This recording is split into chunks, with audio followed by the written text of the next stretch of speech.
Gila, itu mereka beneran atau bukan ya kira-kira? Lasmi masih tertawa dengan wajah yang memerah. Tapi bukannya kapok, mereka malah minum lagi. Hal itu tentu membuat Ajay sangat marah. Nah, gak berselang lama Ajay menyuruh mereka lagi nih buat lanjut lagi. Nah, setelah mereka lanjut, Ajay pun berbicara ya sama dia, bahwa kalau ketemu orang itu lagi, jangan diajak berbicara. Untuk contohnya si Mbak Lasmi, dia itu melihat dirinya yang satu lagi, jadi kayak ada korin lah gitu ya. Nah itu tapi dengan keadaan tubuhnya, mukanya, semuanya hancur. Nah terus juga si Aris yang hampir masuk ke jurang. Nah terus juga si Agung nih yang sering melihat penampakan.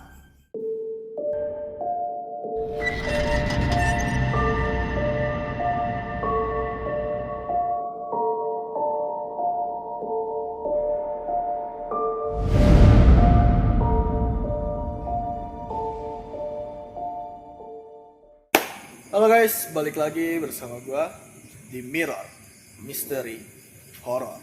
Oke, sebelumnya perkenalkan, nama gua Ibad. Di sini gua bakal bawain kisah dari Mas Abi ketika melakukan pendakian di Gunung Sindoro via Alang-Alang Sewu. Sebelum gua lanjut gimana ceritanya, follow dulu nih Instagram kita di podcast horor, dan juga jangan lupa follow Instagram gua di bawah ini ya. Mau tahu gimana kelanjutannya? Ikutin terus.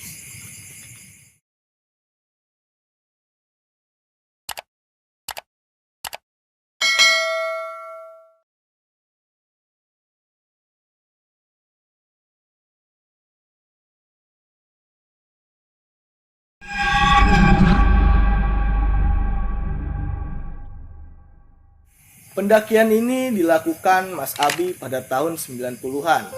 Dan waktu itu Mas Abi masih kelas 3 SMA. Mas Abi juga mendakinya tidak sendiri, tapi ditemani oleh ketiga temannya, yaitu ada Ajay, Badrul, dan juga Ahmad. Mereka berangkat dari stasiun Senen menuju stasiun Lempuyangan. Seperti biasa, di perjalanan mereka semua tertawa dan mengobrol bersama. Setelah lama di perjalanan, akhirnya mereka sampai juga nih di stasiun Lempuyangan. Di sana mereka bertemu Lasmi, Aris, dan juga Agung, yang merupakan mapala dari sebuah kampus. Hari Minggunya mereka bertujuh memutuskan untuk naik dari base camp perumahan Melati sampai akhirnya ke Gapura Masuk. Seperti para pendaki pada umumnya, mereka melakukan simaksi untuk bisa naik ke atas. Sambil menunggu simaksi, mereka cuma bisa santai tuh sambil menunggu giliran mereka tiba. Mereka naik sekitar jam 2. Pada siang itu memang suasananya lagi terik dan pemandangannya juga lagi asri-asrinya. Perjalanan menuju pos 1 memakan waktu kurang lebih 1 jam. Sesampainya di pos 1, mereka akhirnya memutuskan untuk istirahat. Di sini, Agung mengeluarkan minuman dari botol dan meminumnya bersama teman-temannya. Nah, di sini Abi, Ajay, Ahmad, Badrul punya perasaan yang gak enak gitu sama ketiga mapala ini. Abi bertanya nih sama Agung, tapi malah dibentak. "Bang, lu minum apaan?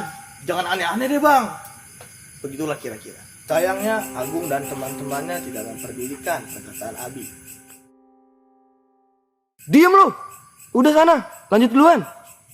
Abi memperhatikan dan benar, ada yang gak beres. Mereka semua kehilangan fokus. Bahkan yang awalnya Agung yang menjadi leader, dia menunjuk Egi sebagai leader baru untuk menggantikan posisinya. Dan akhirnya mereka pun kembali jalan. Hampir 15 menit berjalan, akhirnya mereka pun sadar. Ketiga pendaki asal Magelang ini tidak mengeluarkan suara sama sekali. Sementara itu Ajay cuman diem aja tuh, cuekin mereka bertiga. Seakan-akan si Ajay itu udah tahu sikap mereka. Jadi ya udah lanjut jalan aja. Begitulah kata Ajay. Karena sudah semakin sore, akhirnya mereka berlima memutuskan untuk naik aja karena sudah mendengar suara pendaki lain dari atas. Suasana sore itu pun juga mencekam dan mereka semua berharap-harap cemas supaya gak ada kejadian apapun yang akan menimpa mereka. Mereka terus berjalan menyusuri jalur yang semakin lama semakin gelap, hingga mereka akhirnya pun sampai di persimpangan Gopita. Di sana, Abi dan teman-temannya bertemu dengan pendaki Surabaya yang jumlahnya belasan. Nah, tapi di sini Abi bingung. Si Lasmi, Aris, dan Agung, ini mereka kemana? Sedangkan pendaki Surabaya itu udah pada naik. Gimana ya? Nungguin mereka apa terus lanjut? Abi mutusin buat nungguin temennya. Tapi Agung dan teman-temannya belum juga kelihatan nih batang hidungnya. Dan sementara itu, Badrul itu was-was karena mendengar suara aneh. Nungguin temanmu ya?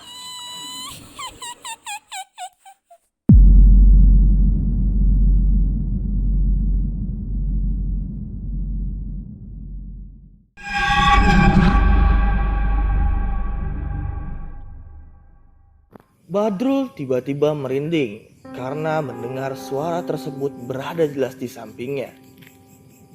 Udah, jalan aja.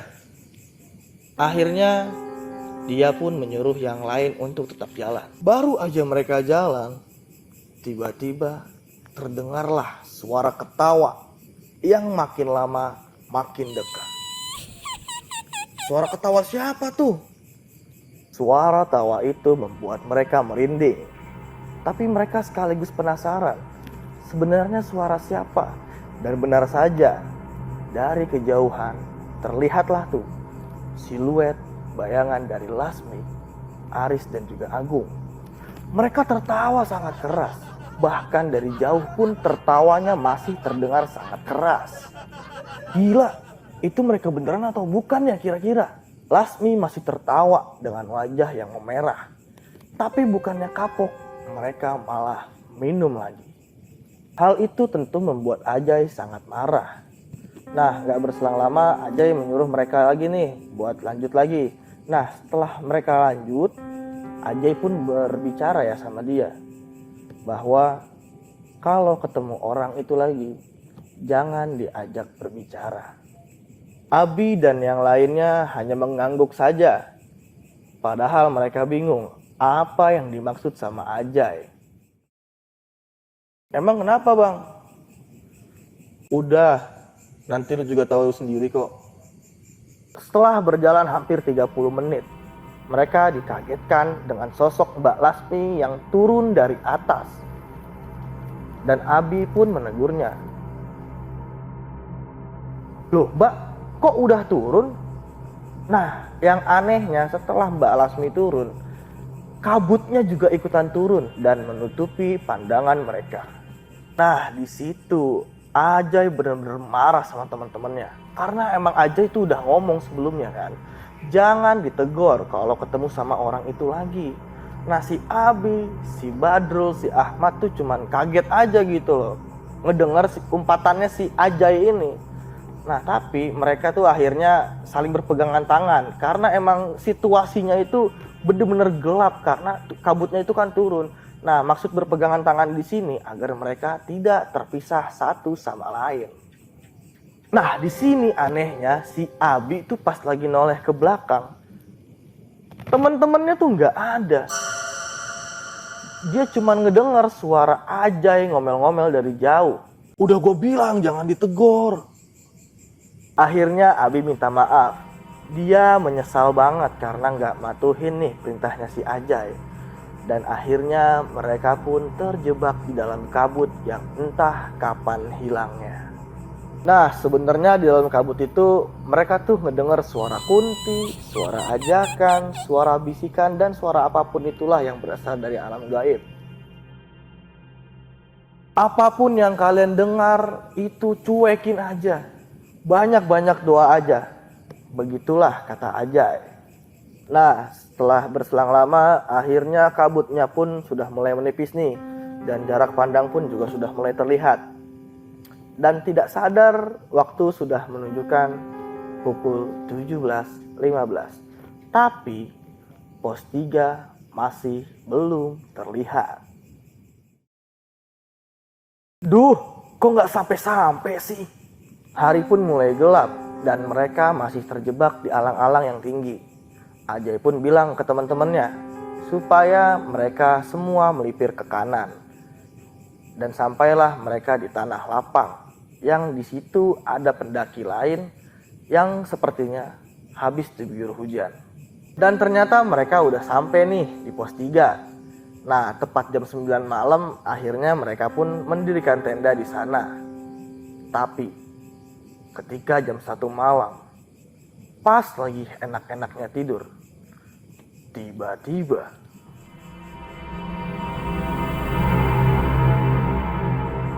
mereka mendengar suara tangis tuh.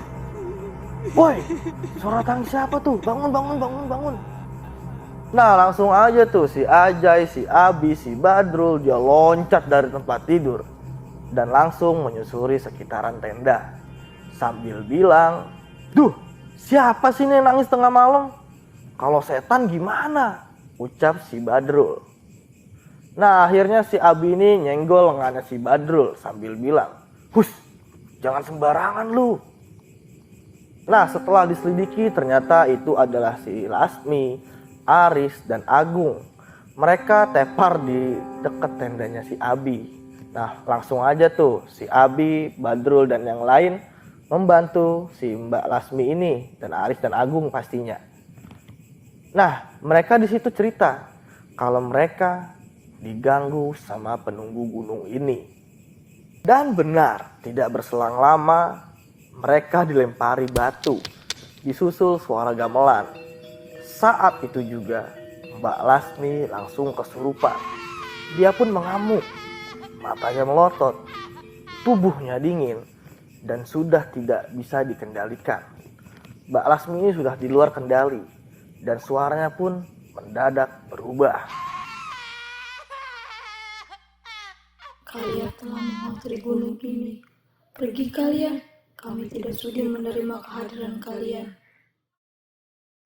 Katanya mereka mengotori gunung ini dan mereka disuruh turun secepatnya. Dan di situ Mbak Lasmi pun langsung pingsan. Sekarang kita harus gimana?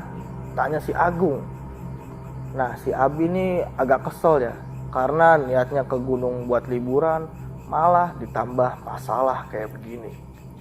Gara-gara kalian nih, kita jadi kayak begini. Nah, di sini Lasmi itu langsung tersadar dan dia menyesal sekali karena perbuatan khilafnya. Nah, akhirnya mereka langsung berkemas nih. Rencananya langsung turun malam itu juga karena emang udah nggak mau nih ada gangguan-gangguan lagi di malam ini. Seperti gangguan angin dan yang lain-lainnya itu sangat mengganggu karena ingin merobohkan tenda mereka.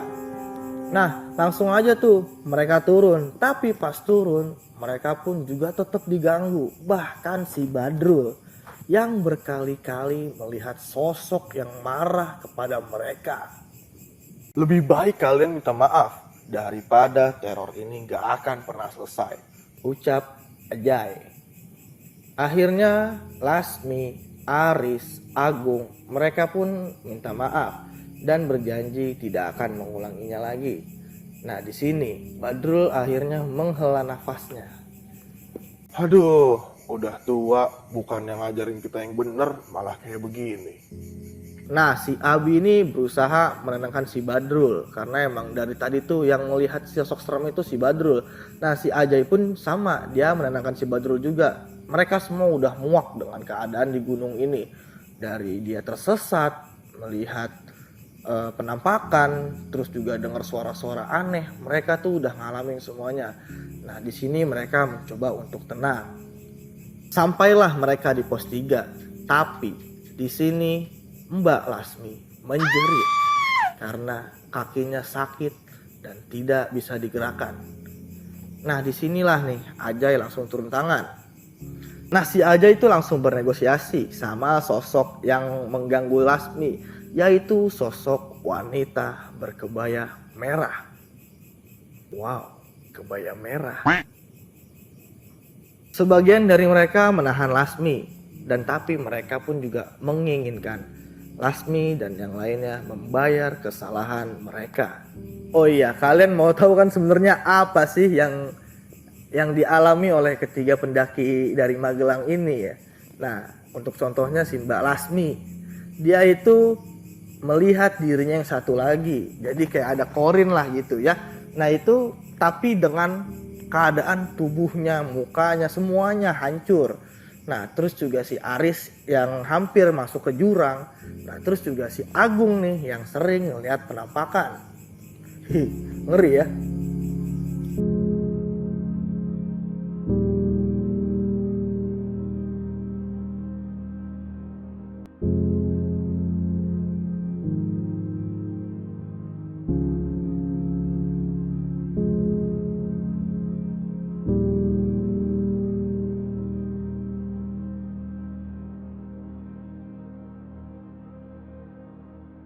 Oke, itu dia guys cerita dari Mas Abi pendakian di Gunung Sindoro via Alang-Alang Sewu.